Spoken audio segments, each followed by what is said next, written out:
Hello friends, welcome back to Hanuka creations. Meesho నుంచి review కోసం చైన్స్ని ఆర్డర్ చేశాను కదా, వాటి review, price details and quality డీటెయిల్స్ని లాంగ్ వీడియోలా చేసి నా ఛానల్లో అయితే పోస్ట్ చేస్తాను. అందరూ ఒకసారి చెక్ చేయండి. అలాగే నా వీడియోకి గివ్ అవే అనౌన్స్ చేశాను. సో ఫస్ట్ వీడియోకి ఎవరైతే కామెంట్ చేస్తారో వాళ్ళలోంచి ఒకరికి ఈ చైన్స్లోంచి ఒక చైన్ అయితే పంపిస్తాను. సో కామెంట్ చేయటం అయితే మర్చిపోకండి. ఆల్రెడీ 3 చైన్స్ రివ్యూ అయితే చేశాను నేను. ఫస్ట్ది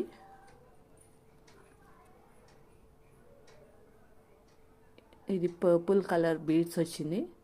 ఇదేమో 2-in-1 చైన్. యాక్చువల్లీ ఇది 2 సెట్లా వచ్చింది, కానీ సపరేట్ వేసుకుంటేనే బాగుంటాయి ఈ చైన్స్. వీటన్నిటి డీటెయిల్స్ లాంగ్ వీడియోలో చెక్ చేయండి.